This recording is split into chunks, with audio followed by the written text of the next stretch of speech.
Mbote président Cholé. Oui, Mbote Gédéon Sweli. Président Cholé, moi na mboka Amida Chati asalaki dans l'hôpital général ya Mama Yemo pour sauver ba âme oyo kufaka chaque fois na couveuse na biso na ka soki courant ekatani apesaki groupe munene électrogène ori koloba boni par rapport ya geste wana. Bon, geste ça na ngoma beta. Biso toza bato to sala principe général ko sekate. Geste za la mabete. Toza bato to respecta principe. Tant mutu asali geste na moi za la mabe soki mbongo eza muyi. Ozomona. Mais soki azana salaire na ye azana ba compte bancaire na ye. Lokola ngande na sabo na monike bandeko na nga basana hôpital bazobela. Pona nini te na kokende na sécuriser bango. Donc eza na ngoma bete biso na IDP to ba place to moni malamu to sepeli place to moni mabe to telemeli. Donc acte ya sali ce n'est pas un problème, mais problème ezali nde ba kuluka ba yeba est-ce que mbongo eza compte na ye to eza ba mbongo ba sala ba rimer que sorte de mouton mbongo etongama ki bien te 15 millions bon wana mo to côté eza te to l'avenir nous donnera raison. Président Cholé, par rapport à l'événement, il y a le 15 février, où Bino Toubozaki na kati ya Stade des Martyrs pour fêter 38e anniversaire na Bino et les gars qui boni.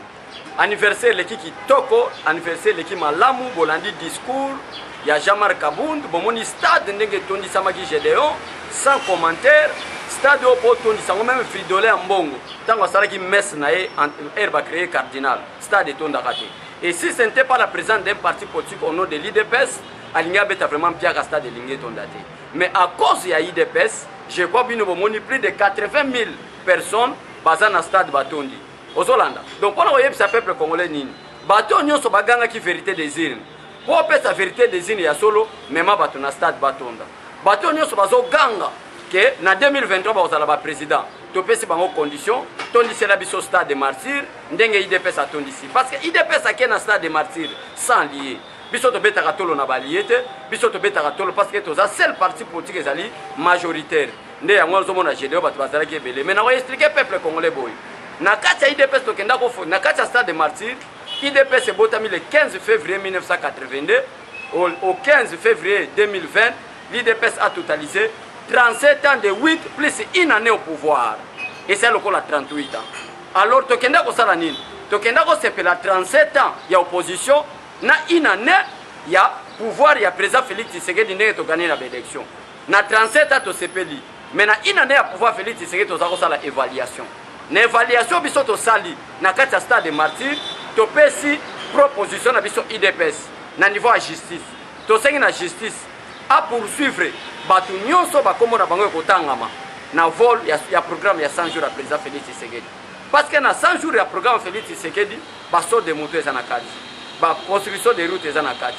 Ba construction de ponts eza na kati. Mais ba mbongo ebimi ebele, nde bato ebele ba tiaki ba memise. Nde yango wana biso to sengi na IDPS enquête efongwama. Pe enquête efongwami. Kombo ya mutu nyonso, quel que soit son rang social, ekotangama na kati, en tout cas il sera arrêté. Voilà ma kaptogenda osana IDPS. Na kati ya stade de Marseille yango na yebisaka yo Gédéon que kuna na stade OK pour affronter pas problème. Tu affronter pas problème maintenant tout est terminé. Kuna na stade tokendaki pona to affronter pas problème face au peuple congolais, face na invité na bino ndenge bolobaki président de la République Otomoni le chef de l'État qui est le garant de la nation a été à respecter base na été à cracher sur base na to to ko lobaboni. Est-ce que biso to yebisa bino que chef de l'État roya na mobilisation na bino bobaka invitation. Na mobilisation to zako lobaki soki ta epesa meli président Félix Tshisekedi roya.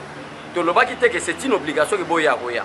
Mais to lobaki que du fait que Félix Tshisekedi est élu président de tous les Congolais, mais il était candidat au nom de l'IDPS. C'est lui qui est jusqu'à présent, c'est Félix Tshisekedi qui est le président de l'IDPS.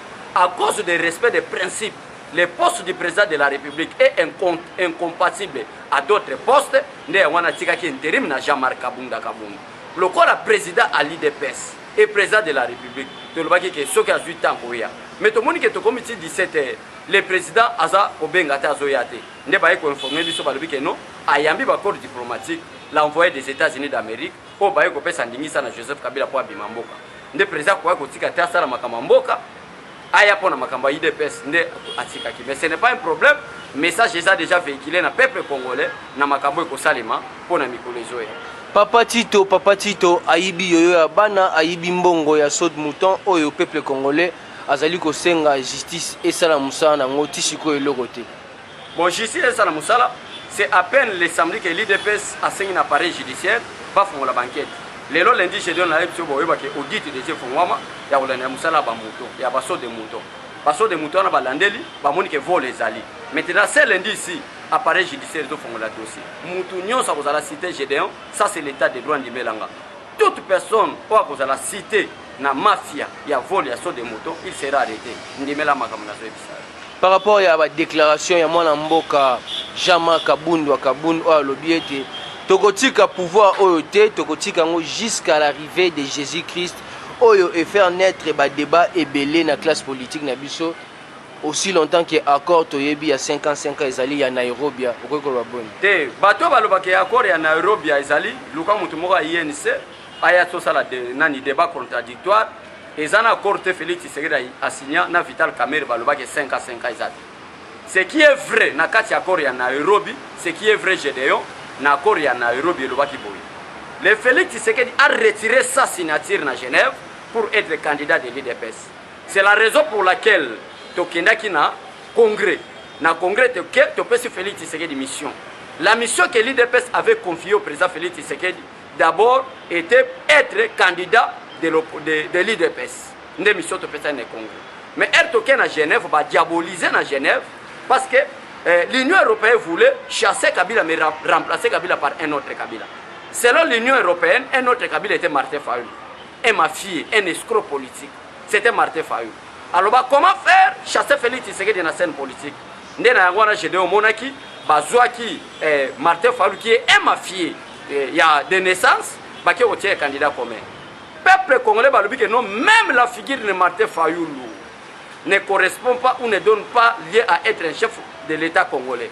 Peuple congolais a bimagana balabala Gédéon, Babimisi le président Félix Tshisekedi candidat, Félix a gagné les élections. Mais le jour où le président Félix Tshisekedi avait retiré sa signature, tout le monde a dit que le leader Moko na Kombo ya Vital Kamerhe, a l'ongola qui peut signature, a dit que non, moi en tant que candidat président de la République, n'a pas postulé sous le peuple congolais, Batunyonso, Boya, bon soutenir Félix Tshisekedi. Et Loko Kamerhe Saragi était une bonne chose. Mais au retour, on a même Vital Kamerhe. Au retour, on a même un communicateur, il y a INC. Babim sa accord. Et ça n'a nulle part accord. Et l'Oba Gédéon, que Félix Tshisekedi 5 ans, après 5 ans, Vital Kamerhe 5 ans. Ça, c'est la violation des principes constitutionnels, car notre constitution explique clairement que le mandat du président de la République est de 5 ans, renouvelable une seule fois. Selon le respect des principes constitutionnels, ce qui Félix Tshisekedi a fait la bamboula mouké et qu'on a 10 ans. Mais néanmoins, parce qu'on définit la politique pèse à la dynamique, peuple congolais a vu tout ce que nous avons vu, le peuple a souverain Félix Tshisekedi Oumbela. Mais la récompense, il y a encore à Nairobi. Parce que vous êtes venu soutenir l'IDPS, le candidat de l'IDPS, maintenant l'IDPS a récompensé Vital Kamerhe comme premier ministre. Mais selon Mibeko ya Mboka Gédéon, Makamounion c'est l'équipe, selon Mibeko ya Mboka, les postes de primature ou les postes d'un premier ministre, on donne à un parti politique qui a totalisé la majorité parlementaire. Du fait que la majorité parlementaire est obtenue par FC Nakash ou IDPS, qu'est-ce que nous allons faire? Nous allons aller à une deuxième alliance. La deuxième alliance était avec FCC. Or, même la parole de Dieu est claire. Au retour, même de Konanga Adrien porte-parole de l'INC. Parce que, dans l'INC, nous avons dit que les Alakaï. Au retour, de Konanga Adrien a expliqué que même dans la parole de Dieu, quand Dieu a sali alliance avec Abraham, c'était pour les Juifs. Quand Dieu a fait l'alliance avec Noé, c'était pour sauver le peuple à cette époque-là. Mais, l'alliance nous sommes en sala ayeko bomayango. Mukolo l'alliance, c'est le Dieu tout-puissant. Alliance totika nango ezakaka moko o Jésus-Christ ayaki ko sauver peuple ayaki ko sauver peuple du monde. Nde alliance alelo. Aujourd'hui, on ne parle plus de l'alliance avec Abraham, on ne parle plus de l'alliance avec Noé, mais on parle de l'alliance entre Jésus-Christ et Dieu tout-puissant pour sauver le monde. Également avec la politique actuellement. Du fait que Tokenda qui na première alliance na INC. Mais tout le monde que l'IDPS n'a pas obtenu la majorité parlementaire. Bisika au gouvernement Kobimela. L'INC lui-même n'a pas obtenu la majorité parlementaire. Bisiko premier ministre Kobimela. Donc il y a une deuxième alliance. Donc la première alliance a été abolie à cause de la deuxième alliance conclu avec les FCC. Ce qu'on a même papa caméra. Donc 5 ans, 5 ans, que le meilleur gagne en 2023, la raison pour laquelle le président a eu de l'IDPS a expliqué au peuple congolais que tu as pouvoir, mais d'une manière démocratique. Abeshole, merci pour nous apporter lumière par rapport à l'accord au FCC, pardon, au IDPS na INC. Tosi manon makambo etali mobilisation dengue bosalaki na stade des martyrs. To jijaka PPRD à chaque fois bazana activité ba ko zo misolo ya trésor public ba ko bimisaka pona ko mobiliser. Lelo IDPS au pouvoir basali manifestation pona 38 ans d'élite na bango bazape na pouvoir lelo o ba zuba bisi ya Transco. Oyo esalite journée mobimba rien que pona ko mema ba militant. To ko mituna est-ce que bopesaki mbongo? Soki pe mbongo na bopesaki euti wapi? Soki pe euti wapi c'est que bozaka on a trésor public to boni. Yangwana Gédon na mona ko journaliste Mayele merci na pepe balanda biso na sango ya Congo Rimé de Kinshasa. Merci vraiment na bandeko nyoso staff technique ya sango ya Congo. Gédon IDPS to ebine ba bimisaka mbongo te. Même nga na base na nga totambola ka makolo.